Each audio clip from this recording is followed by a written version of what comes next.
7,500 years ago, the Pacific floor collapsed. Massive landslides buried the seabed in seconds.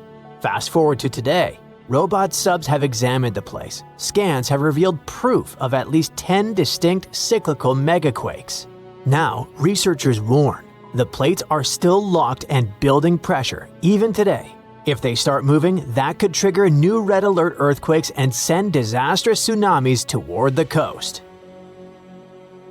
Let's look at the map. The fault here is like a giant zipper.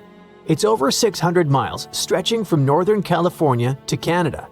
It's called the Cascadia Subduction Zone, and it's a part of the Ring of Fire. You know, the famous giant horseshoe around the Pacific that can serve as your where-to-go reminder if you're into volcanic and earthquake tourism. One of Cascadia's biggest events happened around the year 1700. There are no local written records of it, but there is a story. A well-known indigenous legend tells of an epic battle between a thunderbird and a whale. In the story, the thunderbird's wing beats make the ground shake. The whale's thrashing sends seawater flooding inland. The thunderbird wins by finally grabbing the whale and slamming it back down, shaking the land itself. Many researchers believe that this legend originated from the real earthquake of 1700. But we don't just have cool myths to give us the full picture. In the early 1700s, samurai officials recorded waves flooding villages and rice fields. But nobody felt the earthquake that must come first. That's why they nicknamed this event the Orphan Tsunami. But it did have a parent, and it took scientists 300 years to finally connect it back to Cascadia. To see Cascadia's past, researchers sent robot subs to scan the bottom in crazy detail. They expected to see a simple crack, but what they found looked more like giant underwater steps. Some of those steps are about 33 feet tall, like a 3-story building. That only happens when a big piece of the seafloor snaps off, breaks loose, and slides all at once, not slowly. When that happens, it kicks up a mud avalanche. Picture a jar of dirt and water. Shake it hard, and a fresh layer settles at the bottom. Each layer is basically a timestamp from a huge quake.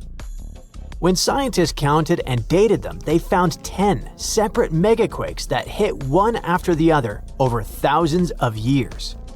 That means that Cascadia doesn't let pressure out little by little. It stays stuck for a long time, then suddenly breaks out violently. That pattern is why the Cascadia Subduction Zone is considered one of the scariest fault systems in North America today. So what's actually happening down there? The plates aren't sliding smoothly, they're stuck. And while they're stuck, the coastline is getting quietly bent out of shape, like a ruler you're flexing in your hands. It doesn't look dramatic day to day, but it's been loading up for centuries. When that tension finally snaps, the coast will instantly drop. Geologists call this co-seismic subsidence. We're talking about the ground plunging 6 to 8 feet vertically in a matter of minutes. Imagine standing on a beach. The shaking stops, and you realize the ocean is rushing in. Not just because of a wave, but because the land you're standing on has physically sunk below sea level. That one move is enough to shove the seafloor out of position and force the ocean above it to react. Cascadia can produce a magnitude 9.0. That's top tier, categorized as the most destructive natural event that can happen. It can shake the ground for minutes, pushing and pulling everything back and forth until buildings and bridges start falling down. A 9.0 class quake also means the seafloor is vibrating and shifting, lifting in some spots, dropping in others, all in one sudden motion. A tsunami starts when the seafloor moves and pushes a huge amount of water out of the way. If the bottom suddenly lifts or drops, the water above it gets displaced instantly. That water has to go somewhere, so it races outward in every direction. Out in deep water, that wave is rarely tall. It spreads out across a long distance, so it can pass under ships without anyone noticing. The danger is speed. In the open ocean, tsunamis can travel around 500 to 600 miles per hour. That's like traveling from New York to Detroit in 60 minutes. Eventually, the ocean starts to pile up, getting taller by the second. Near shore, it can stack up to tens of feet, and in extreme cases, it can run up to 100 feet on land. It swallows the coast, then drags everything back to sea with a violent tug before the next hit arrives. But that's not all. When the fault snaps, it often triggers massive underwater landslides. When a huge chunk of seafloor collapses, it can shove water locally, like dropping a boulder into a tub. In the Cascadia subduction zone, you aren't just dealing with the earthquake's kick. You're getting a 1-2 punch from the shifting crust and the crumbling slopes combined. On parts of the Oregon coast, emergency experts say the shaking could last 5 to 7 minutes, long enough to realize what's happening and still won't be over. Then comes the scariest part. In some places, a tsunami can hit in 15 to 30 minutes. Remember, the earthquake is a warning. If you're on the coast and you feel strong, long shaking, you do not need to wait for a text alert or a siren, or someone on the news to yell tsunami. During the tremors, the basic recommendation is to literally drop to the ground, cover, and hold on, staying away from windows and chandeliers that can fall on you. As tempting as it is, we shouldn't stop to make a reel out of the situation. Before anything happens, make one decision while your brain is calm. Pick the closest high ground and go for it. Not somewhere uphill, an actual spot. If you ever needed a reason to learn your neighborhood, this is it. Your instinct might say, get into the car and drive. But don't. Roads are probably jammed and bridges could be damaged. People who live on the coast already know to keep it practical, with shoes on the bed and a go bag prepared just in case. The danger doesn't end with the first impact because the tsunami waves, well, they come in waves. The initial hit is rarely the largest, and the ocean can continue to pulse in and out for hours. This creates a violent tug-of-war. The receding water acts like a massive vacuum, dragging anything caught in the backwash out to sea. Japan's 2011 disaster is the most recent vivid example of what a magnitude 9.1 can do. The seafloor shifted in a single massive heave, and minutes later, the ocean literally rearranged the coast. A huge wall of water crashed inland, reaching over 100 feet high in some spots, and turning the coastline into a conveyor belt of debris. It was like water turned cars into giant bowling balls and shipping containers into massive metal bricks, smashing ports and drowning low-lying airports and electrical substations. Finally, what do officials say about the timeline for the possible next disaster hitting Cascadia? Well, they can't give us precise dates, but they did announce some odds. For the biggest, scariest earthquake possible, the United States Geological Survey says there is about a 10% to 15% chance it'll happen in the next 50 years. Chances for a quake that isn't the mega version are 1 in 3 in the next 5 decades. Those odds are actually pretty high. But here is why it isn't all that grim. Scientists know this isn't random. Cascadia has a pattern, and patterns are what preparation runs on. We already know how to build for big shaking, and we're getting better at spotting where stress is building. It doesn't mean we can stop the earthquake, but it means we're getting way better at knowing what to expect. In the meantime, just keep a go bag by the door and maybe take a walk around your neighborhood every once in a while. Something is about to reshape the entire future of the West Coast. The coastline, the infrastructure, the whole map. Scientists fear there is not one but 2 big earthquakes coming, one caused by another. This wasn't even on the radar for most people, but new research is changing everything. For decades, everyone treated the San Andreas Fault and the Cascadia subduction zone like 2 separate monsters that just happened to live in the same neighborhood. They were powerful, yes, but independent. But now, scientists believe these 2 giant faults are mechanically linked, and one can literally pull the other into rupturing shortly afterward. Cascadia moves, San Andreas moves. San Andreas tears, Cascadia tears, and the potential consequences of that are honestly haunting. Scientists found evidence that it happened at least 10 times in the last 3,100 years. Earthquake, pause, earthquake. It comes from marine sediment cores, which are like time capsules pulled up from the ocean floor. Researchers analyzed layer after layer of seabed sediment and found doublets, paired debris layers created by two massive quakes happening so close together that the ocean barely had time to settle between them. That discovery takes us to the Mendocino Triple Junction, the geological troublemaker of the West Coast. It's the place where three tectonic plates crash and grind into each other like badly aligned gears. It's also the zone where the San Andreas meets Cascadia, which makes it the perfect place for these double quakes to form. The stress changes caused by a rupture in one fault travel straight through this junction and destabilize the other. It's benign when it happens to a bookshelf. When you move one book, three others shift. But when you think about it like a coastline with millions of people, entire cities, major infrastructure, it instantly feels terrifying. To many people who live on the West Coast, the San Andreas kind of feels like a California's problem, and Cascadia like an Oregon and Washington's problem. But when you understand that these two faults can essentially fire at each other, it stops being a local issue and becomes a continental one. A Cascadia megaquake alone can hit magnitude 9.0 plus, rip open 600 to 700 miles of seafloor, and send a tsunami roaring toward the Pacific coast. And it could just be the first quake, and then, maybe minutes later, the San Andreas snaps in Northern California. The shaking could ripple down the state like a zipper tearing open a jacket, and if it goes the other direction, it could be just as bad. If the San Andreas ruptures first, the intense stress redistribution can destabilize the Cascadia subduction zone.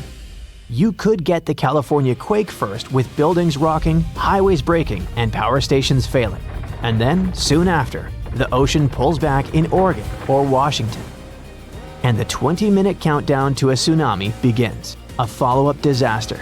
It's the kind of chain reaction you don't want even in a video game, let alone real life. This discovery also tells us something eerie about the earthquake in 1700, the one that sent a tsunami across the Pacific so huge that it struck Japan with no warning. Japanese fishermen called that wave the orphan tsunami because it arrived without any felt shaking. Only centuries later, scientists figured out that it came from the Pacific Northwest. But until recently, no one knew that the San Andreas might have felt that event too, and it possibly slipped or destabilized because of it. So, the whole West Coast may have moved together. And we've come to the scariest part. All this isn't about if, it's strictly about when. The faults have a rhythm, a pace, and a geological heartbeat. We've seen how they behave across thousands of years. We know what they did, and now we know they sometimes do it in sequence. The real fear isn't the first quake. California already expects a big one. The real fear is the second quake, the one that comes before you've checked on your family, before emergency responders regroup, before the power comes back, and before the dust settles. Even if you don't live on the West Coast, this matters for you too. The ports in California, Oregon, and Washington handle a massive chunk of America's imports. Knock them offline, and it's not just the coastline that feels it. The ripple hits the entire country, and potentially the world. Grocery prices spike, supply chains freeze, gas availability dips, shipping timelines go nuts. The world is much more connected than any of us thought, and a geological double punch on the Pacific coast wouldn't stay a local disaster. It would spread, thread by thread, into everyone's life. So, those in power must prepare not for one giant rupture, but for two.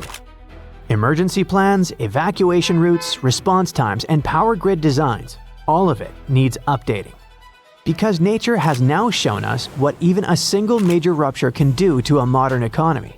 It happened in Japan in 1995, on January 17th at 5:46 in the morning. The quake hit right by the northern tip of Awaji Island, only 12 miles from Kobe, a huge, busy city with about 1.4 million people back then, and another 2.6 million in Osaka nearby. The rupture ripped along the Nojima Fault for about 25 miles. That doesn't sound like much until you realize entire buildings can't survive that kind of sideways shove. More than 5,000 people lost their lives. 43,000 were injured. Nearly 400,000 buildings were irreparably damaged. This disaster hit one of Japan's largest industrial zones. And when you mess with a place like that, the shock doesn't stop at the shoreline. The damage was $200 billion US in losses, from smashed buildings and infrastructure and many businesses shutting down. Kobe's port just collapsed. Only 30% of the Osaka-Kobe railway lines worked. Part of National Route 28 literally vanished into the ground. Schools, hospitals, and municipal buildings, 85% of them took damage or were unusable. Fires broke out across Kobe, almost 300 separate incidents, burning the equivalent of 70 US city blocks and taking another 600 to 700 lives. Almost 100,000 people permanently left the region, 2.5% of the whole population gone in less than a year.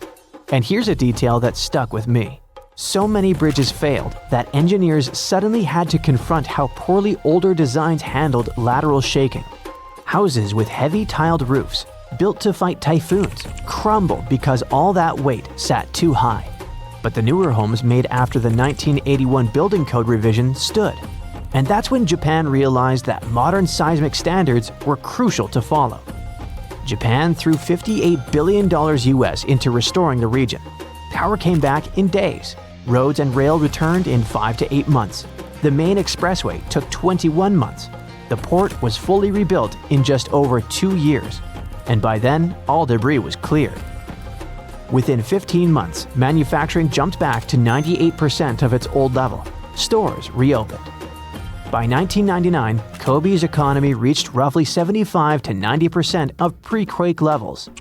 Japan overhauled its disaster management system entirely. They set up the Central Disaster Management Council and rewrote building codes. They upgraded everything from emergency drills to fire-resistant city layouts, and they launched the Earthquake Early Warning System that now gives Japan those precious few seconds before shaking hits. The same system that saved countless lives since 2007. But despite all this improvement, the Kansai region still sits on dangerous ground. The Roku-Awaji-shima Fault System, the same one that snapped in 1995, still runs under them. The 2018 Northern Osaka quake and the 2024 Noto Peninsula quake reminded everyone that this threat didn't disappear. It just waits its turn. A future large event on that system could hit even harder simply because the region has grown more complex, more interconnected, and more economically loaded. So Kobe wasn't even a triggered double fault rupture, but it still broke a major industrial hub, reshaped a national economy, and permanently changed global shipping routes. That's why when scientists started talking about two joint faults firing off back-to-back in Cascadia and San Andreas, you don't even have to imagine the consequences. We already got a preview in 1995. On January 26, 1700, one of the biggest earthquakes in history hit off the coast of the United States. It had a magnitude of 9, which puts it in the top 10 most powerful earthquakes ever recorded. This earthquake triggered a huge tsunami and changed the coastline all the way from southern British Columbia down to northern California forever. Back then, the area wasn't very populated, but thanks to some clever research, scientists figured out exactly what happened that day by looking at old geological records, tree rings, and even some history from Japan. On the same day as the earthquake, a massive tsunami also hit Japan's eastern coast. For a long time, no one connected the two, but in the 1980s and 90s, researchers realized the tsunami in Japan had been caused by the earthquake in the Pacific Northwest. They were also able to pinpoint the exact day, January 26, 1700. They even found old trees in coastal Washington that had all perished around the winter of 1700, which matched up perfectly with the timing of the earthquake. The earthquake came from the Cascadia subduction zone, a fault where the Juan de Fuca plate, slides under the North American plate. This fault stretches about 700 miles, from northern Vancouver Island in British Columbia to Cape Mendocino in California. The pressure from the moving plates builds up over time, and eventually, another big, devastating earthquake will hit the same region. It's just a matter of time. By looking at the geological records, past tsunami deposits, and signs of land level changes, scientists can figure out how often these huge earthquakes happen. Emergency planners have been preparing for the next big quake, often calling it the big one. Scientists believe earthquakes in the Cascadia subduction zone happen every 200 to 1,000 years. And since the last major one was over 300 years ago, the Pacific Northwest is definitely due for another. When it happens, the earthquake is expected to be as big as the one from 1700. But this time, it'll affect around 15 million people. The devastation will be severe. Buildings will collapse, roads and runways will crack, and bridges will fall. Communication in and out of the area will be cut off. But the worst part? The earthquake will trigger a massive tsunami that might hit parts of the Washington coast in as little as 10 minutes. It's not a matter of if, but when the Cascadia subduction zone will break. When it happens, it will be the worst disaster the US has ever faced. Worse than the Hurricane Katrina or Superstorm Sandy. It'll impact an enormous area stretching from southern British Columbia all the way down through Oregon to northern California. That means millions and millions of people will be affected. Fairchild is considered a backup staging area for handling the aftermath of the earthquake, with Grant County International Airport in Moses Lake being the main one. For those who will survive the initial quake and tsunami, the aftermath could be just as disastrous. Aftershocks will follow, and transportation will be a mess. Roads will be damaged or completely blocked, airports will shut down, and most of the main routes, like Interstate 5, will have bridges destroyed. This means food and water supplies will be cut off, and it will be incredibly difficult for help to get in or for people to escape. Gas pipelines will most likely be damaged too, and restoring them could take anywhere from a few days inland to weeks or even months along the coast. Power outages will be widespread within 100 miles of the coast throughout the entire Pacific Northwest. And water could be out for 3 to 7 months. Even telecommunications will be down for 2 to 3 months across the Pacific Northwest, Alaska, and even parts of East Asia.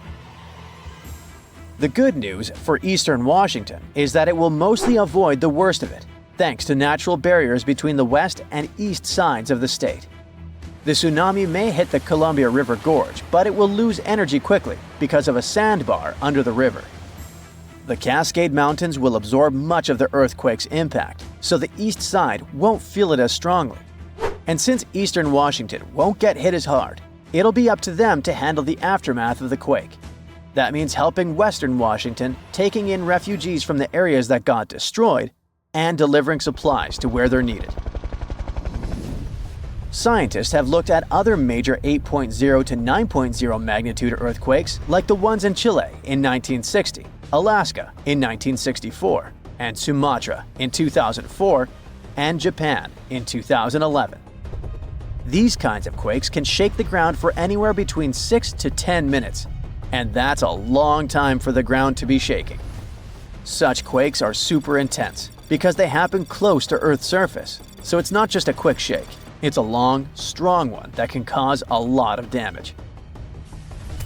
If the Cascadia earthquake and tsunami were to hit tomorrow, over 13,800 people could lose their lives, and about 107,000 people could be injured. The economic toll in Washington, Oregon, and California could top $70 billion. To put that into perspective, we can compare these numbers with some other major earthquakes. In Chile's 1960 earthquake, about 1,650 people lost their lives. The 1964 Alaska quake resulted in around 140 lives lost. The 2004 Sumatra earthquake and tsunami took the lives of an estimated 280,000 people. And the 2011 Japan earthquake and tsunami caused over 20,000 casualties. Authorities know about the dangers of the Cascadia Fault, but even with all the planning, no one can say for sure what will be needed when the big quake hits. Right after the earthquake and tsunami, the areas outside the immediate disaster zone won't be able to help much because roads and airports will be destroyed, and resources will be limited. How can we deal with this kind of disaster and its effects? We don't have all the answers yet. Right now, let's focus on the Cascadia subduction zone. It's a huge fault line that stretches about 620 miles from Vancouver Island to Cape Mendocino in California, sitting about 93 miles off the coast. It's like one tectonic plate is slowly sliding under another. When the plates are close to the surface, about 18 miles deep or less, they get stuck because of friction, kind of like pushing two rocks together. Over time, this creates a lot of pressure. When the pressure finally becomes too much, the plates slip, causing a massive earthquake. This is called a megathrust earthquake, and it can be huge. Below the area where the plates are stuck, there's a zone where the plates move really slowly.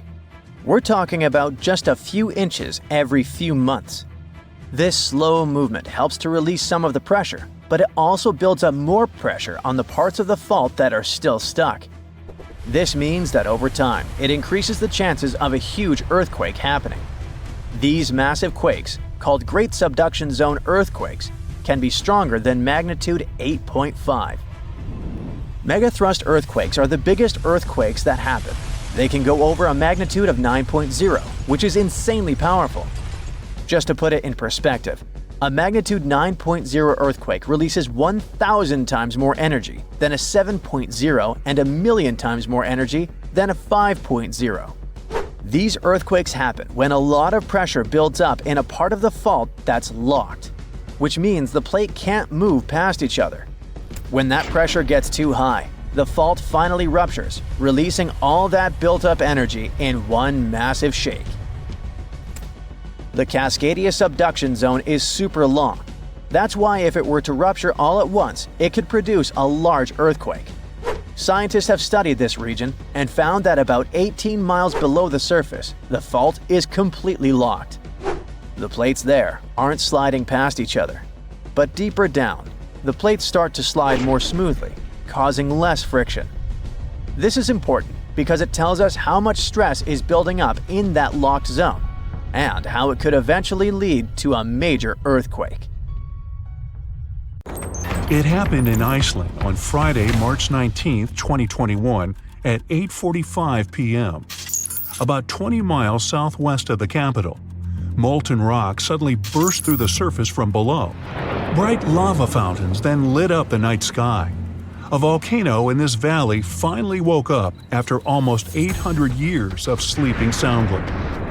We divide volcanoes into three categories: active, dormant, or extinct. Around 1,900 of them around the globe are considered active. That means they've erupted in the recent past and will likely do it again in the possible near future. Dormant volcanoes haven't popped off for a long time, but they still may in the future. You could say they're sort of sleeping. As for extinct ones, those guys haven't done anything in more than 1,000,000 years.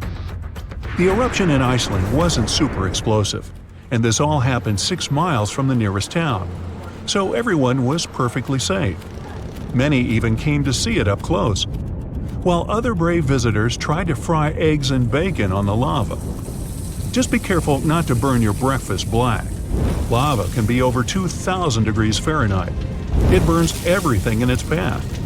Yet it also produces some of the most fertile land for agriculture. This eruption gave a relatively small amount of lava at first, but it's been spreading across the valley in different directions, forming a sort of shield that's constantly growing. You can never really predict how fast a lava flow will be until you see it. It all depends on how thick it is and how steep the mountain slope. Lava can ooze slowly at about 20 feet a minute, a fraction of the average person's walking speed. Or it can flow as fast as 30 miles per hour, which even the fastest person on Earth can't outrun. But the lava isn't even the most dangerous thing about volcanoes. That would be the toxic gases spewing from the eruption. And those spread faster and further than the lava flow. Luckily, in Iceland's case, the wind has been blowing these gases away from residential areas. Scientists weren't surprised this volcano erupted. They knew it was coming. Increasingly stronger earthquakes had been shaking this area for the past 15 months. There were 50,000 earthquakes within just the 3 weeks leading up to the eruption. That's 100 per hour. The volcano has been active since March, and geologists say this could last for weeks, months, years, or even decades of constant eruptions in the area. Mount Shasta is in the top 5 most dangerous volcanoes in the U.S., so geologists are keeping a close eye on it. The last eruption was in 1250. I wasn't around then, but this volcano erupts every 600 to 800 years. Which means tick-tock, we're due any day now. About an hour from Portland, Oregon, there's an active volcano that last erupted in the 19th century. Next time it goes off, scientists think it'll produce larger amounts of ash and dust. This could cause an electrical blackout and make water unsafe to drink in the area. But the experts pay close attention to Mount Hood. They'll be able to give plenty of warning so people can react in time.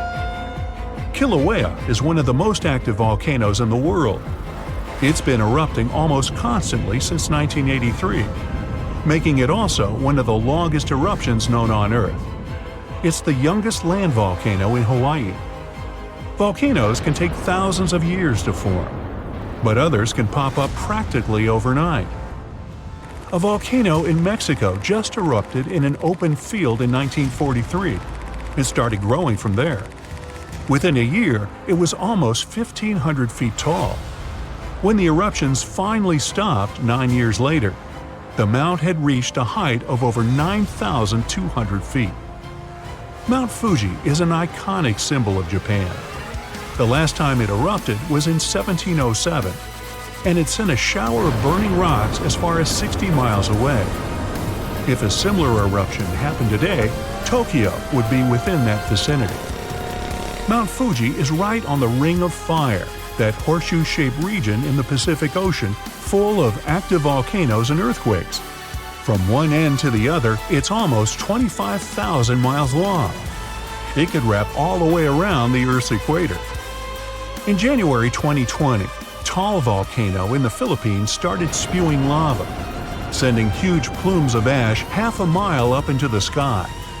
The eruption even triggered a rare phenomenon, a dirty thunderstorm. That's when the smoke cloud above a volcano produces its own lightning. The chance of volcanic tsunamis was also high. Those are usually caused by tectonic movements that occur because of volcanic activity. Taal has erupted more than 30 times in the last 450 years. This volcano in Ecuador last erupted in 2016. Scientists think it might be showing some early warning signs of magma on the move. This is an active stratovolcano, a specific cone-shaped type with steep sides. They form from sticky lava that doesn't flow that easily. That lava goes around the vent, cooling and piling on itself to form these steep walls. These types are more likely to produce explosive eruptions like the ones we see in movies. Ruapehu is the oldest national park in New Zealand, a volcanic wonderland where you can closely see all those steaming craters, magnificent lakes, and unusual rock formations. It last erupted in 2007 and has had 10 eruptions since the mid-19th century. But eruptions, lava flows, and toxic gases aren't the only danger coming from volcanoes. There's also a thing called lahar, a kind of volcanic mud flow of debris. In between eruptions, snow melts and a lake forms in the caldera. If the last eruption brought mud, ash, and rocks in the lake, it becomes dangerously full. In that case, only a temporary dam holds it back. Indonesia has the biggest number of active volcanoes in the world, including one called Anak Krakatoa. It means child of Krakatoa, and its famous parent isn't far away. A huge tsunami in 2018 partially woke Junior, a scary thought since Senior had one of the most powerful eruptions ever seen on this planet. in 1883. Krakatoa's boom was the loudest sound ever heard. People over 2,000 miles away could hear the explosion. The sound wave circled the globe 7 times, and scientists say it's hard to predict this volcano's eruption patterns. Mount Yasur in Vanuatu is one of just a few volcanoes in the world where you can see a lava lake. Tourists even go there to peer over the edge and get a look at the burning, bubbling lake below. Well, except for when the volcanic activity goes to levels 3 and 4 out of 5. That means there are more intense earthquakes, volcanic tremors, or steam, gas, or ash ejections. Then this place is off limits because, duh. This volcano in the DR Congo has the most active and largest lake volcano in the world. And all that lava is unusually fluid, meaning it travels faster and further than the stuff coming out of most volcanoes. It's certainly not amongst the tallest ones, but Ethiopia's Erta Ale is unique in that it has a lava lake almost constantly, which is pretty rare. The locals call it a smoking mountain because its lava lake often causes eruptions. This volcano is near the Danakil Depression, one of the hottest places on our planet. Merupi has been erupting on a regular basis since the mid-16th century. This volcano helps scientists do crucial research on how eruptions work and how they can warn people in time. After it was dormant for a while, this volcano in central Mexico sprang back to life in 1994. Ever since then, it's been producing huge mud flows and strong explosions in unpredictable intervals. In the past, enormous eruptions coming from this giant buried entire cities in pyramids. Imagine staying in a hotel and waking up to the magnificent view of a massive volcano covered in glowing rivers of lava and clouds of ash. When it lets off heat, visitors to this area in Guatemala take a chance to roast some marshmallows there. One of the most active volcanoes on Earth is on a small island north of Sicily. Stromboli has regular explosions, together with glowing lava coming from vents inside the crater.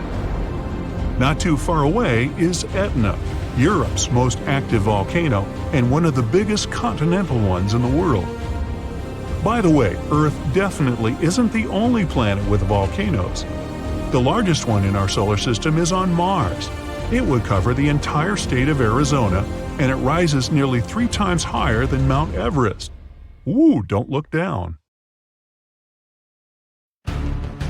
An earthquake in Indonesia began in 1829 and lasted a mighty 32 years. It reached its climax in 1861 and hit a magnitude of around 8.5. It was caused by the tectonic plates below the island slowly clashing against each other. Researchers discovered that the quake had been building for some time after analyzing the coral in the area. They found it was being periodically exposed to the open air. That was caused by the gradual earthquake moving the land up and down. Scientists call these decades-long silent earthquakes slow slip events. A single lightning bolt can warm the air to around 54,000 degrees Fahrenheit. The heat makes the air expand quickly, creating a shock wave or boom, which we know to be thunder. There are close to 3 trillion trees on Earth. That translates to roughly around 422 trees for every person. Before humans, the number was nearer to 6 trillion. Almost 70% of the Earth's surface is covered by water, which on average is around 2.5 miles deep. 97% of Earth's volcanoes lie underwater, as well as the mid-ocean ridge, a massive mountain range that is over 40,000 miles long. Humans have mined around 190,000 tons of gold from the planet. Experts predict there is around 20% still left to be mined, but this figure is constantly changing. The world's largest active volcano is in Hawaii. Called Mauna Loa, it's over 2.5 miles above sea level. Given that most of it is underwater, the volcano's summit is a staggering 11 miles from its base. That's the same length as over 160 football fields. The highest ever recorded temperature on Earth was a sweltering 136 degrees Fahrenheit. It was recorded in El Azizia, or modern-day Libya, on September 13, 1922. The lowest temperature was a chilling -129 degrees Fahrenheit, recorded at Russia's Vostok station in 1983. Earth is the fifth largest planet in the solar system, behind Jupiter, Saturn, Uranus, and Neptune. It has a circumference of roughly 25,000 miles, and it would take the average person around 8,300 hours to walk around the face of the Earth. The separation between Earth's land masses would make such a trek almost impossible, though. It takes 365.25 days for the Earth to orbit the Sun. Because our calendar years only have 365 days, we add an extra leap day every 4 years to make up for the difference. Russia is the largest country on the planet, with a total area of about 6.5 million square miles. It encompasses more than 1/8 of the Earth's inhabited land area, but still has a relatively small population given its size. Earth is the only planet with one moon. Mercury and Venus have no moons, while every other planet has 2 or more. Earth is over 4 billion years old. Scientists calculate this by looking at the planet's oldest rocks, as well as meteorites that have crash-landed. They used meteorites as they were formed at the same time as Earth, when the solar system was forming. The ground we walk on is basically recycled. The planet's rock cycle turns igneous rocks to sedimentary ones, then transforms those into metamorphic rocks, and back again. Like Earth, our moon also experiences earthquakes. They're less common and intense than the ones we have, and are caused by tidal stresses. A tidal stress is basically the relationship between the gravitational pull of the moon on the Earth and that of the Earth on the moon. Despite being the fifth largest continent, Antarctica holds 70% of the planet's fresh water and about 90% of its ice. Bangkok is the most visited city in the world, boasting 23 million visitors in 2019 alone. Paris, London, Dubai, and Singapore make up the other cities in the top 5. The lowest layer of Earth's atmosphere is called the troposphere and is the reason we have weather. Sunlight heats the planet's surface, which causes warm air to rise up to the troposphere. This air then expands and cools as the air pressure decreases and sinks down, where it is then warmed by the Earth again. Coral reefs are the largest living structures on the planet, with some even being visible from space. Coral reefs hold the most species per area of any of Earth's ecosystems, even more than rainforests. Earth got its name around 1,000 years ago, and it comes from the German word meaning the ground, but there's no evidence to show who actually named it. Of all the planets, Earth is also the only one which is not named after a Greek or Roman deity. The deepest point of the ocean is the Mariana Trench. It's a whopping 7 miles below sea level. Coastlines cover about 20% of U.S. land, but are home to more than 50% of the U.S. population. The Earth isn't actually a sphere. It's more like a squished ball that bulges at the equator. The bulge is caused by the force of the Earth spinning, which makes the north and south poles slightly flat. The Earth spins on its axis, which is basically an imaginary straight line. Earth has seasons because the axis is tilted, causing the sun's rays to hit different parts of the planet more directly, depending on the time of year. If the sun was as tall as a standard door, the Earth would be around the size of a nickel. The Earth's rate of rotation is gradually decreasing. It's happening so slowly that it would take as much as 140 million years for the length of a day to increase to 25 hours. Get equipped for any season with brand new Brightside merch. Click the link and grab your print. The biggest animal on Earth is the Antarctic blue whale.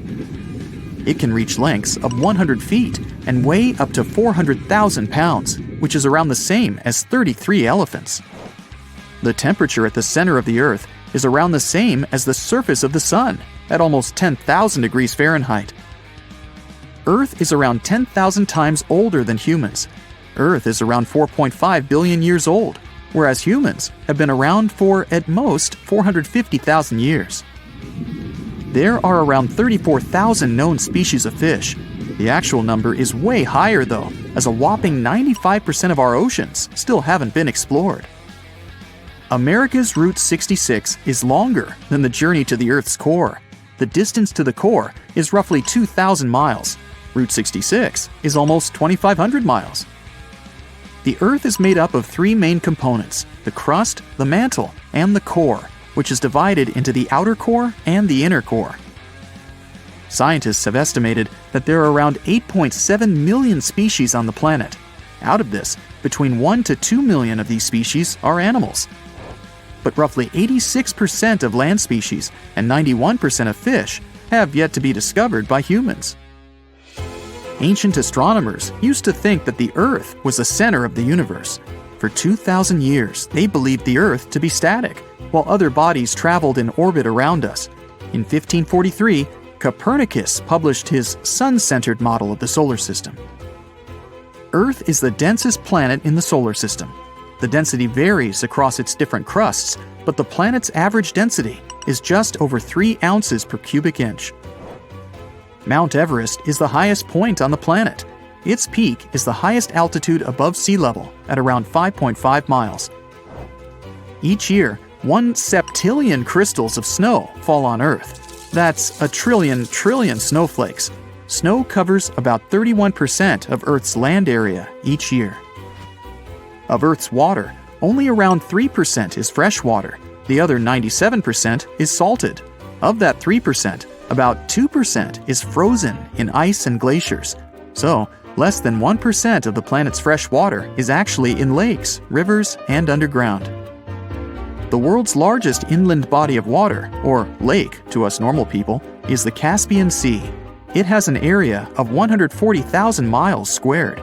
The world's deepest lake is Lake Baikal in Russia and is 5,300 feet deep.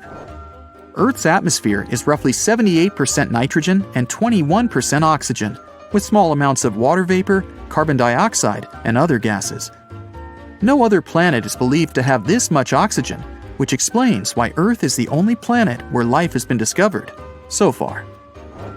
Apart from the Moon, there are 2 asteroids in co-orbital orbits with Earth, sometimes called Earth's second moon.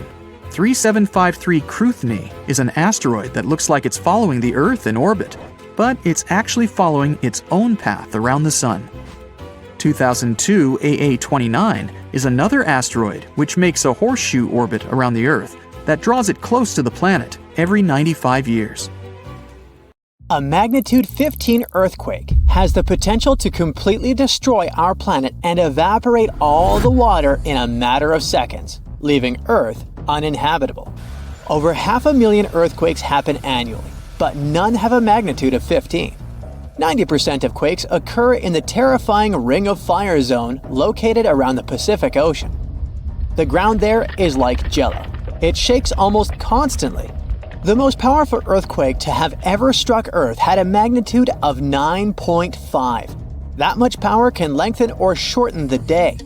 But there's probably an earthquake in the confines of your own home now caused by a speck of dust landing on a table.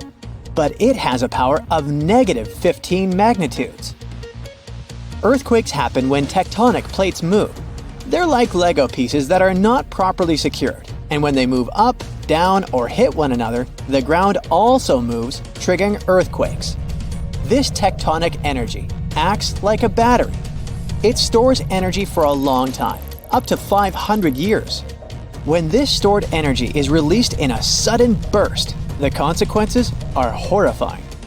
Even the strongest structures submit to this relentless force that leaves a trail of destruction in its path. In some instances, earthquakes can even trigger tsunamis, amplifying the chaos. Such a crazy amount of power can split the ground open and cause severe damage. The strength of an earthquake is measured by the Richter scale, but now it's being replaced by the moment magnitude scale. When there's an earthquake, we hear about how strong it is. It's usually from 1 to 10. Luckily, we haven't had a Richter scale earthquake yet. The most powerful earthquake to have ever happened in modern history occurred in Chile in the 60s. It was around 9.5 on the Richter scale, and it altered Earth's rotation and messed up the length of the day by around 2 milliseconds. It also triggered a massive tsunami and affected a vast area of 155,000 square miles. The Richter scale doesn't actually have a limit.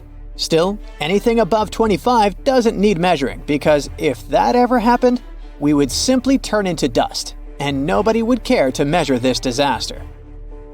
As we said, the strongest earthquake had a magnitude of 9.5. If this magnitude had been just 0.5 stronger, it would have created a ruptured line 2,174 miles long. That is almost 7 times the size of Wyoming. A magnitude 11 earthquake would create a crack halfway around the world.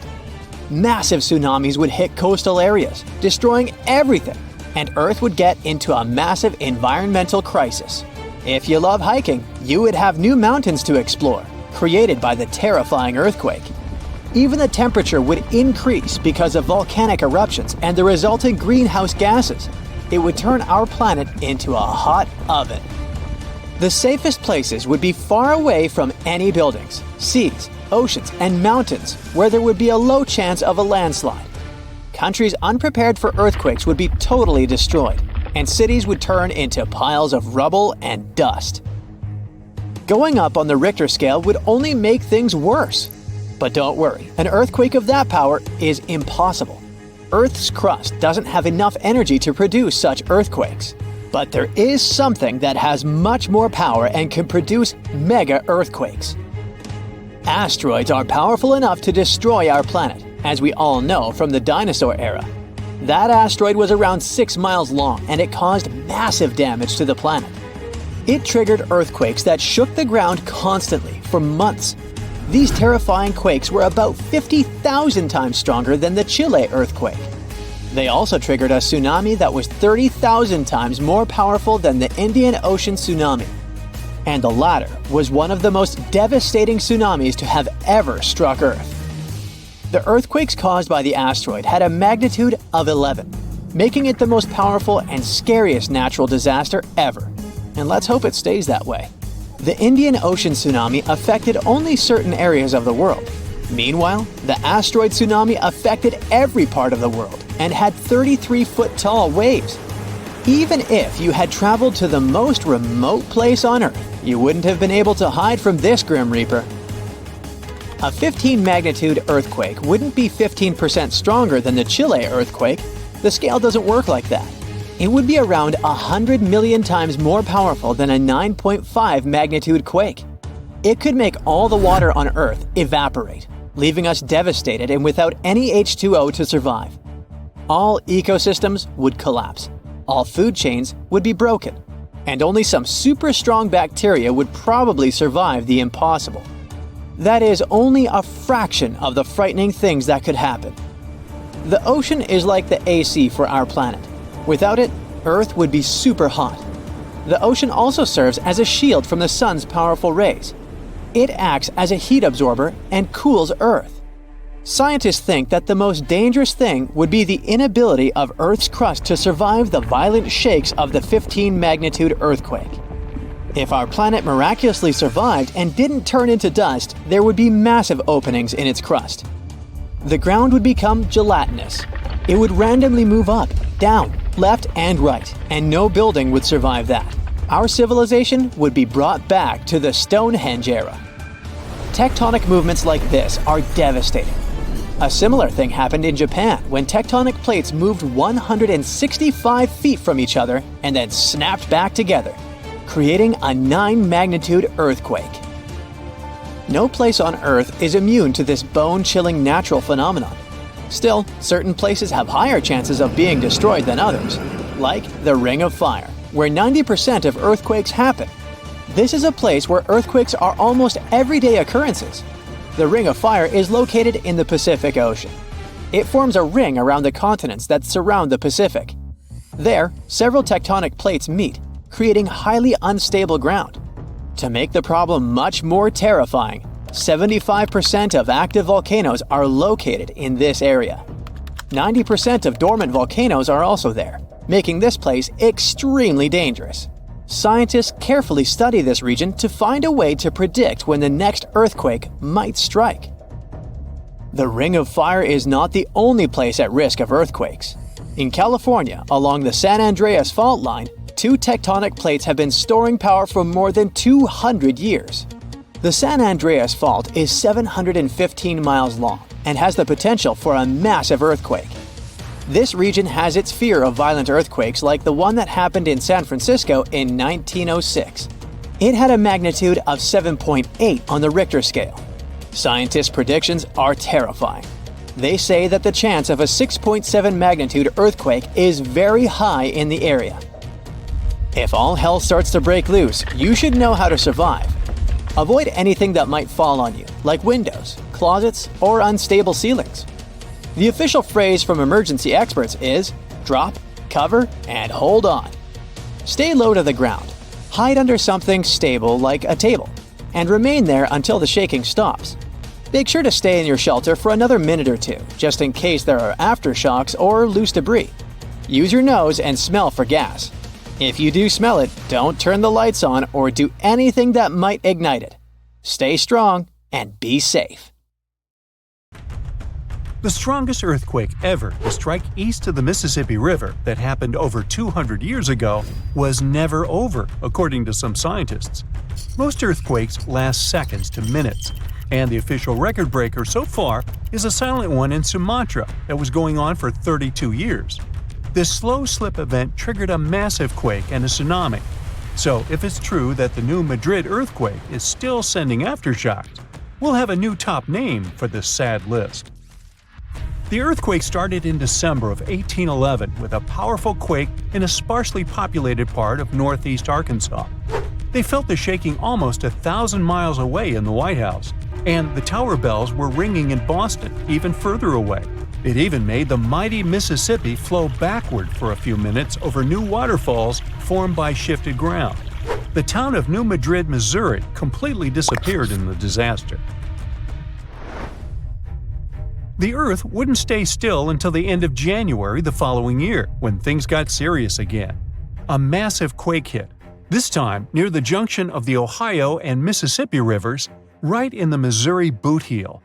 Geologists believe it was a rupture on the New Madrid Fault, putting even more strain on the nearby Reelfoot Fault. Just when people thought it couldn't get worse, another 2 weeks of trembling passed, and the Reelfoot Fault snapped deep beneath New Madrid. Down in Tennessee, about 15 miles south of New Madrid, the ground uplift created Reelfoot Lake. Steamboats were chugging along the river, with thousands of trees floating and acres of woods torn apart by the quake. In St. Louis, Missouri, which is 160 miles away, buildings were badly damaged, and chimneys fell in Cincinnati, Ohio, 400 miles away. People all the way in Montreal, Canada, over 1,000 miles away, felt the earthshake. Seismologists have registered about 200 small earthquakes in the New Madrid seismic zone every year since 1974. Some researchers believe that up to 30% of those were aftershocks from those big quakes back in 1811 and 1812. In parts of the U.S. where there's not much tectonic action going on, these aftershocks could keep rumbling for years, maybe even centuries, after the big ones hit. Aftershocks are the Earth's way of releasing all that built-up stress from the main quake. When the ground shakes from the first earthquake, it puts a lot of pressure on the rocks nearby. And when those rocks can't take it anymore, they crack, causing even more shaking. That's the aftershock. And they can be pretty intense, especially right after the main quake, but weaken over time. Not all scientists agree that contemporary earthquakes have to do with those from 200 years ago. We mostly associate faults with those lines where Earth's plates meet. But there's a whole network of those right under the center of the North American plate. They're like relics from 750 million years ago, when North America was part of a supercontinent called Rodinia. When Rodinia started to break up, it left behind these rifts, weak spots in the Earth's crust that run deep beneath the modern Midwest. It could explain the earthquake action. An international team of geologists decided to take a fresh look at 3 major earthquakes that shook North America and end the debate. They used a new math method called the nearest neighbor. It says that if earthquakes are too close in space, time, and magnitude to be independent background events, then one is assumed to have triggered the other. Depending on how you look at the numbers, somewhere between 10 to 65% of the recent quakes in the region could be aftershocks of those historic earthquakes. And a huge quake that hit Charleston, South Carolina at the end of the 19th century might explain up to 72% of the earthquakes in the area since then. But not all places are the same, so the scientific debate continues. In 1774, British explorer James Cook noticed a glow in the distance. It was the volcano of Mount Yasur in Vanuatu. This bad boy had been spewing lava and ash ever since, and is quite likely that it's been doing that for way longer. The volcano has been sitting at alert level since October 2016, which means things are really unsettled around there. They've even marked off a 2,000-foot radius around the crater to keep people safe. There have been low to moderate outbursts, shooting out ash, gas, and steam, and some bigger blasts throwing stuff outside the crater. Satellite images have picked up on some hot spots of sulfur dioxide plumes, showing that Yasur is still cooking up a big storm down there. Stromboli, one of the volcanic islands near Sicily, officially has the Guinness World Record as the longest continuously erupting volcano. It has been putting on a fiery show for over 2,400 years straight. Ancient sailors nicknamed it the Lighthouse of the Mediterranean. Most of the time, Stromboli's just spitting out spatter, but every now and then it throws in some lava flows or shoots up some moderately high fountains. Sometimes you might even catch a glimpse of steam-driven outbursts. Over 200 million years ago, the world went through a major makeover, with not one, not two, but 4 massive volcanic eruptions changing the game. It all happened in Rensselaer, a large chunk of island that used to be a supermassive volcano stretching across what's now British Columbia and Alaska. This volcanic activity might have helped dinosaurs grow from cat-sized critters into giants we saw in Jurassic Park. It kicked off a 2-million-year rainy season. It made the whole world hot and humid, and the dinos just loved it. Researchers dug deep into sediment layers beneath an ancient lake in China to uncover these secrets. They found traces of volcanic ash and mercury, clear signs of those epic eruptions. There were carbon signatures showing huge spikes in carbon dioxide levels, making the atmosphere toasty and the rain pouring down. It all happened in 4 separate pulses, each triggered by those monstrous volcanic blasts. There's a spot in a national park not too far away from Sydney, Australia, where a fire has been raging deep underground for at least 6,000 years. They call it Burning Mountain, and it's a coal seam fire, burning its way through a layer of coal beneath the Earth's surface. Once these underground fires start, they're pretty much impossible to put out. This ball of fire is up to 30 feet wide and extremely hot, but there's no flame, it's smoldering. The fire has been creeping along at a pace of about 3 feet per year. A local farmer first spotted it in the 19th century and thought it was a volcano. The people who have lived here for ages believe this place is sacred. They've used it for cooking and crafting tools, and tell that it started from a widow's tears or the torch of a hero. But experts think it could have been a lightning strike or coal heating up like a summer barbecue from the interaction with oxygen. Some say it might have been burning since before the dinosaurs roamed the Earth. No one knows exactly how long this mountain will burn or in what direction it'll move. Right now, the coal has enough oxygen to burn for centuries or even millennia without human intervention. The fire is heating up the mountain like a giant oven, making it crack and crumble, inviting in more oxygen to feed on. Even if humans decide to take action, these coal seam fires need truckloads of water and liquid nitrogen to tame them. Several years ago, explorers noticed that the smolder was creeping close to a cliff overlooking a little river. And depending on what the coal seam decides to do next, we could see some dramatic changes here in the coming decades. There could be flames with much more heat, or the coal seam could go deep, extinguish itself, and smolder out. So, since 2000, the world has been hit with more than 1,700 earthquakes with magnitude greater than 5. Many happened around the Ring of Fire, located around the Pacific Ocean. In North America, the biggest threat is the San Andreas Fault Line, which can create an earthquake of a magnitude higher than any other, earning it the spine-tingling nickname, the Big One. The potential destruction of California is a terrifying prospect that could have unimaginable consequences. But the Big One is just the beginning of what's to come. Bad news! Scientists have predicted an earth-shattering event that will occur in 2030. Like it or not, there's a 70% chance that we'll experience the Big One, and it will be an earthquake with a magnitude of 6.7. The San Andreas Fault Line will cause the Big One, but what is scary is that we can't predict it. On the other hand, a massive earthquake occurs every 100 years. This means there's always time to prepare for a natural disaster. If we traveled back in time, we'd see a few significant earthquakes like the ones that wiped out San Francisco and Fort Tajon. Buildings made a long time ago are not quake-proof. They will collapse. Even if they survive, you should not enter them. But buildings are not the most dangerous part. You should watch out for electrical lines and gas pipes. Your hill house might be lovely, but it is extremely unsafe. During quakes, the hill can turn into a massive landslide that will destroy everything in its path. Say goodbye to road trips because all the roads will be ruined. You should have some spare water and food since you won't be able to go to the supermarket. This disaster won't be cheap. It will cost the U.S. around $200 billion to recover from the quake. At least the earthquake will not trigger tsunamis. But there's something it can cause more damage than the Big One. The notorious Cascadia subduction zones start in California and ends up all the way in Vancouver, Canada. The San Andreas Fault Line is nothing compared to this zone. It can wipe the whole coast off the face of the Earth, an example of hyperbole.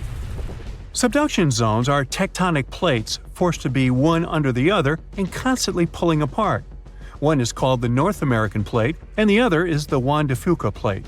Zones like these are not to be messed with, since they are terrifying hotspots for earthquake activity and extremely dangerous because they cause massive underwater quakes. But they are underwater, so what can they do to us? Well, they can cause giant tsunamis, flooding cities, and destroying the coastline. Right now, the most active zone is the Ring of Fire. The Cascadia zone might be less active, but it is like a sleeping beast that can wake up and destroy everything in its path, causing a groundbreaking earthquake. The last time all this stress was released was in the year 1700.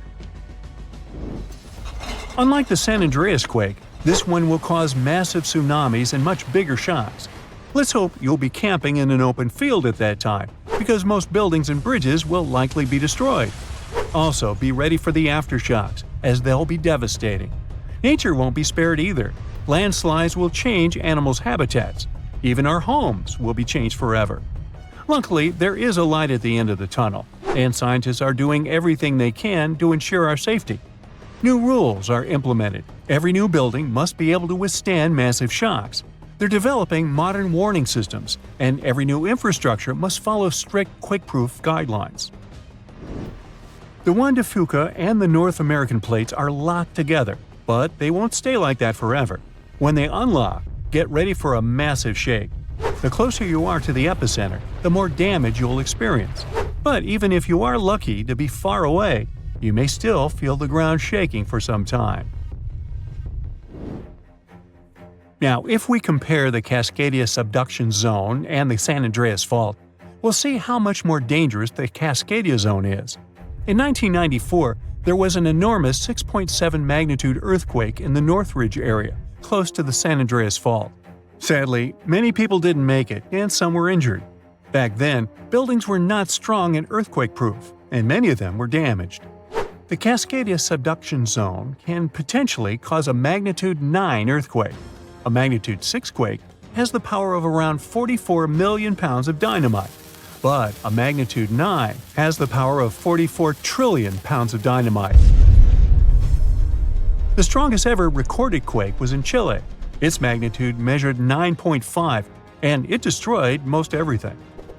So let's say you've survived the quake, but the struggle is far from over. Soon after, a massive tsunami will strike, with waves that might reach up to 100 feet in some areas. That's so unlike the San Andreas earthquake, which can't produce any significant waves. So say goodbye to your beautiful garden, since salt water will destroy trees and plants, changing the environment for a period of time.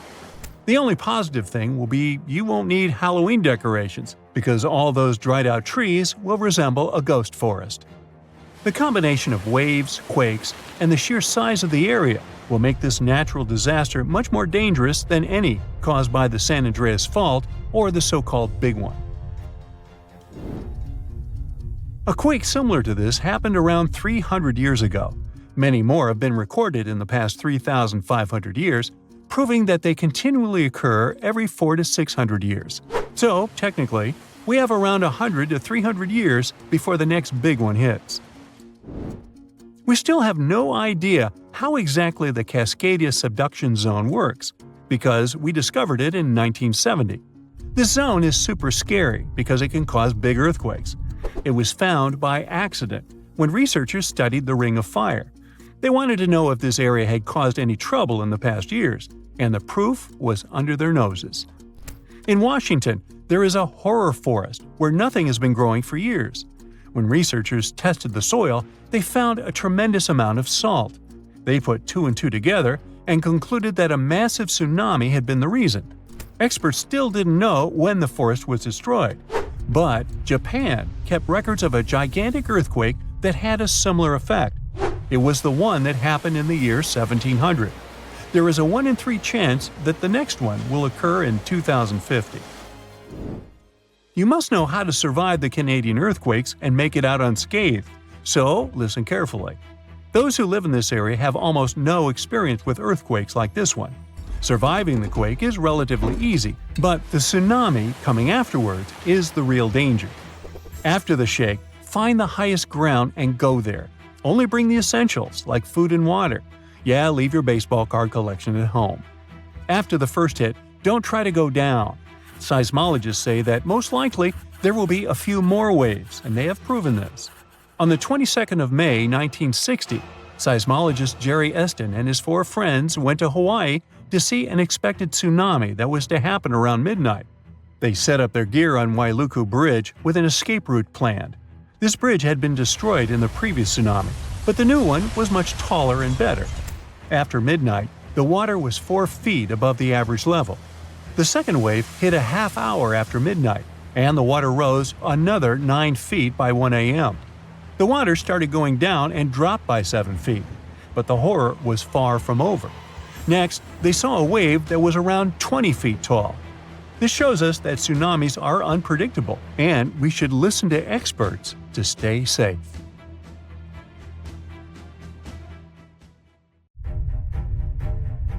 There is a powerful force hiding underground where tectonic plates meet, and one forces another under it. This happens in the Pacific and Indian Oceans. Strain builds over centuries. The tension is unbearable until the megathrust awakens. The Earth shakes with a magnitude that can exceed 9 points, more powerful than any other earthquake.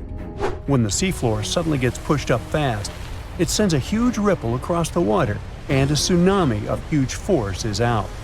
These waves are called teletsunamis, and they cross entire ocean basins, ready to take over coastlines thousands of miles away. The thrust fault stretches over 600 miles. The Earth is not just shaking, it feels like it's tearing apart. This is the power of a megathrust earthquake. Those caught in its path will have to fight for their lives. Japanese authorities recently had to issue their first ever megaquake advisory. It happened because of a strong tremor on the edge of the Nankai Trough ocean floor zone.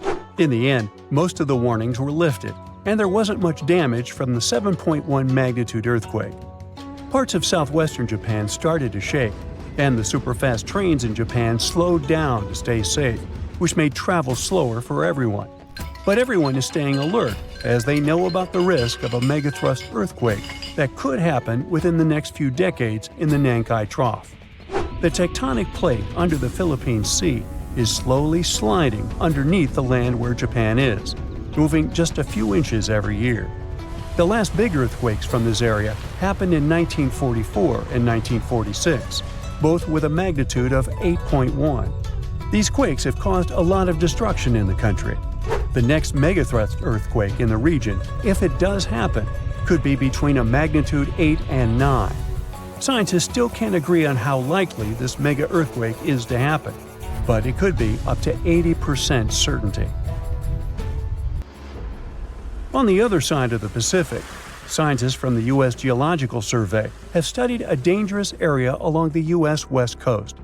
It's called the Cascadia Subduction Zone, and it stretches from northern California to northern Vancouver Island in Canada. Over the past 14,200 years, there have likely been at least 30 big earthquakes in this region. One major quake happens every 500 years on average. But for a long time now, Cascadia has been quiet, and it worries scientists. They think this might be because the area is locked, meaning the tectonic plates are stuck together and building up a lot of pressure. Eventually, the part of the seafloor could suddenly break and move by several feet. The shaking would be just 5 minutes, but it would create a powerful tsunami as the seafloor shifts that would last for 10 hours. If it happens, it's going to be the worst natural disaster in the country's history, according to experts.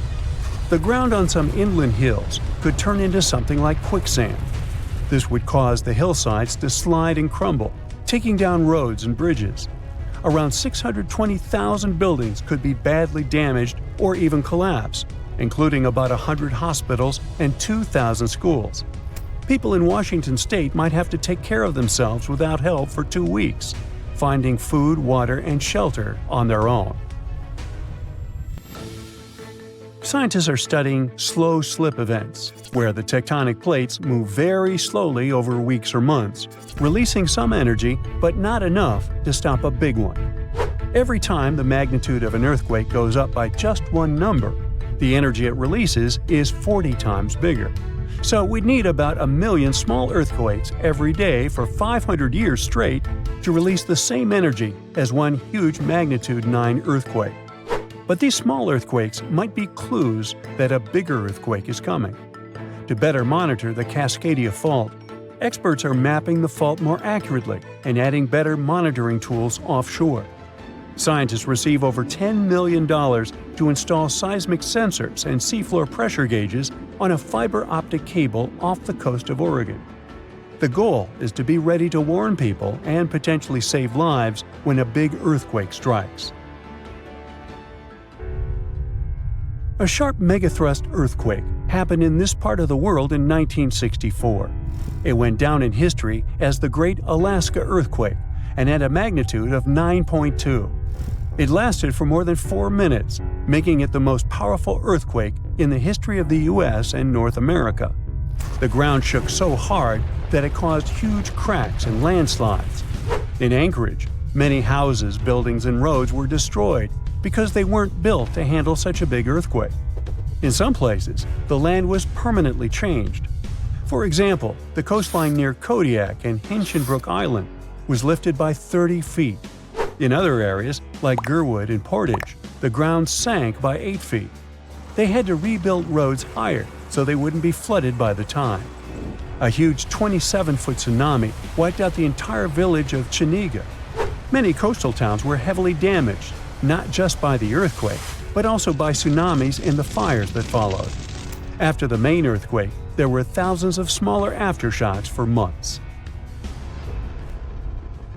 A moderate earthquake of magnitude 4.4 shook Los Angeles in August 2024. Once it was over, the LA Fire Department checked around the city and didn't find any major damage or anyone hurt. In the nearby city of Pasadena, which is close to the earthquake's epicenter, a water pipe burst inside City Hall and everyone had to leave the building. Thankfully, there was no danger of a tsunami. The best we can do to avoid panic in such situations is to be prepared. Japan is one of the places on Earth where earthquakes happen the most because it sits on the edges of 4 tectonic plates. Around 1,500 of these earthquakes each year are noticeable. Because of this, the people in Japan have learned to live with earthquakes. The 1950 law set a rule: that buildings should be able to handle earthquakes up to a magnitude 7 without falling apart. An update 30 years later said that buildings should only have minor damage in such earthquakes and still work as usual. But if an earthquake is even stronger, the law says the building's main job is to not collapse and save people's lives. At the most basic level, buildings are made stronger with thicker beams, pillars, and walls so they can handle shaking better. Another technique is placing special pads made from materials like rubber at the base of a building. Some buildings are even built on thick layers of padding that separate them from the ground completely, which helps protect them during an earthquake. A skyscraper might sway back and forth a lot, moving up to 5 feet. To stop it from getting damaged, engineers can add something called dampers every second floor all the way to the top. These dampers are like giant bicycle pumps, but instead of air, they're filled with liquid.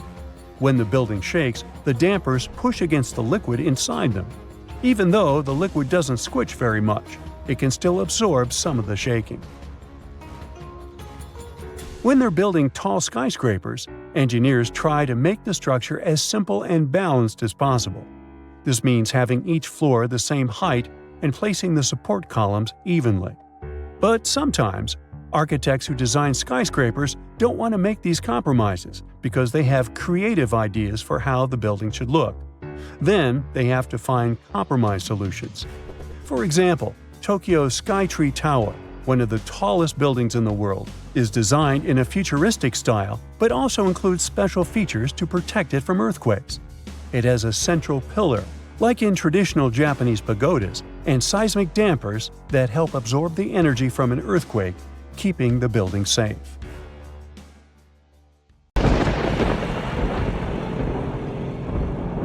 For hundreds of years, people in the US have reported hearing strange, loud booms. These mysterious sounds are called skyquakes. And yep, it's a real thing. If you've ever heard a loud, distant booming noise that definitely wasn't a thunderstorm or a car engine backfire, congrats, it looks like you've experienced a skyquake yourself. People report them all around the globe, from the US to India and Japan. They go under different names, and we still don't know why exactly they happen. Sometimes these booms come together with earthquakes. People heard them during the New Madrid earthquakes in the early 19th century and up until January 2020. Those who've experienced them describe skyquakes as a rushing or rolling noise. Famous American writer James Fenimore Cooper described it more poetically as the lake speaking to the surrounding hills, which send back the echoes of its voice in accurate reply.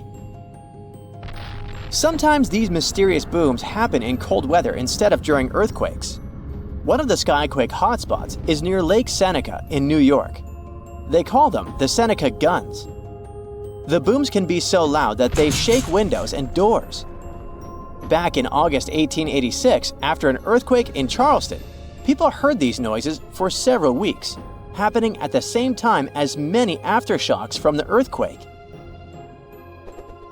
In 2020, scientists from the University of North Carolina looked at old news pieces, especially from North Carolina, where people have often reported these sounds. They hoped to match the noises with earthquakes data, but they didn't find any link between the sounds and earthquakes. One of the researchers said they believe the noises are happening in the air, not underground. The team looked at infrasounds, which are low-frequency noises that humans can't hear. They found signals lasting 1 to 10 seconds that matched the times when people reported hearing the booms, but nothing is certain here. Some people think that solar flares, underwater tsunamis, or caves collapsing under the sea cause skyquakes. Others believe the sounds come from planes making loud sonic booms. But that doesn't explain old records of skyquakes from the past before planes were even invented. Some scientists think a type of meteor called a bolide causes these booms. These meteors blow up when they hit Earth's atmosphere. If this happened above thick clouds, the sound would get louder and travel far, but we wouldn't find anything on the ground. Another idea is that gas might be escaping from the bottom of deep lakes, like Lake Seneca. If you think skyquakes are bizarre, let me introduce you to fog bows. They also go under the name of white rainbows, ghost rainbows, or cloud bows. They form in a similar way to regular colorful rainbows, but are much wider. Rainbows happen when there are big raindrops in the sky, and you can always spot them on the opposite side of where the sun is shining. Fog bows are made by tiny droplets in fog or clouds instead of big raindrops, and they also appear opposite the sun. If you want to see a fog bow, you need to look for it in a thin fog when the sun is bright. You might catch one when the sun starts to shine through the fog, or if you're near the ocean where fog often forms. Because the water droplets in fog are so tiny, fog bows don't have bright colors like rainbows. They might even look all white, or just have faint colors. Some fog bows are hard to see at first because they blend into the mist, but once you spot them, they're easy to recognize. The next rare weather phenomenon you gotta watch out for is thunder snow. You guessed it right, it's a special type of thunderstorm that happens during a snowstorm. Unlike regular thunderstorms that often strike in the spring and summer, thunder snow is much rarer because it happens in the strongest winter storms, like big blizzards, and at the same time needs warm air, which isn't a frequent combo. So, for thunder snow to happen, there needs to be moisture in the air, some instability, and something to lift the air like rising winds. Just like in normal thunderstorms, lightning can appear when you hear thunder. Thunder snow lightning usually goes from cloud to cloud instead of hitting the ground, and the thunder sounds different too, more like a low rumble instead of a loud boom, because the snow muffles the sound. You aren't so likely to get struck by it, but it's still important to stay inside when you hear thunder to stay safe. Northern Lights fans, this one is for you. Scientists noticed a new kind of glow in the sky that looked like a purple streak. They nicknamed it Steve as a joke, but later gave it a more scientific name: Strong Thermal Emission Velocity Enhancement, Steve for short. Steve is actually a fast-moving stream of super hot gas that always moves west and only shows up before midnight. They wondered if something like Steve could happen after midnight, but moving in the opposite direction. And now, scientists think they found the anti-Steve by looking at data from a research station in Norway. In December 2021, they took a picture of a bright purple streak stretching for 620 miles in the sky, and it only appeared after midnight. Satellites from the European Space Agency also measured the conditions in this part of the sky and found that the ions were moving eastward. Steve's late-night twin hasn't been officially named yet, but it would be cool if it was called SAM, which is short for Steve After Midnight. If you've ever seen snow on a sunny day when falling from the sky without a single cloud, it must have been diamond dust. It's a special kind of weather with millions of tiny ice crystals forming close to the ground. These ice crystals float slowly in the air, kind of like how dust floats in your house. When sunlight hits these crystals, they sparkle like diamonds. Unlike regular snow, diamond dust can fall from a cloudless sky, which is why they sometimes call it clear sky precipitation. It happens because of temperature inversion. Normally, it gets colder as you go higher up from the ground. But in a temperature inversion, the cold air stays near the ground, and warmer air sits above it. The warm air has more water vapor, and when it mixes with cold air near the ground, it turns directly into ice crystals, and diamond dust is born. For this to happen, the air near the ground has to be really, really cold, way below freezing temperature. Diamond dust can fall for days, but it's so light that it usually doesn't pile up on the ground like regular snow. A fall streak hole, also known as a hole punch cloud, is next on our list. This big circular or oval-shaped gap sometimes appears in certain clouds. These types of clouds float high up in the sky and are often made of tiny water droplets that are colder than freezing, but they haven't frozen yet. These special water droplets are called supercooled, and they need a reason to freeze. Ice crystals give them that reason. When a plane flies through the cloud, it can bring those ice crystals into the cloud. Once the ice crystals are there, the supercooled water droplets freeze quickly, get bigger, and start to fall from the ground. This creates a hole in the cloud, and as more nearby droplets freeze, the hole gets bigger and spreads outward. Any tornado is scary, but a fire tornado takes the horror to a new level. These bad boys are spinning towers of flame and ash that form when there's extreme heat, strong winds, and uneven ground. The intense heat from the fire causes hot air to rise quickly. Cooler air from the sides rushes in to replace it and creates strong winds. When winds from different directions meet, it makes the fire spin like a tornado. It gets stronger and can even create its own weather. It pulls in flames, ash, dirt, and anything in its path.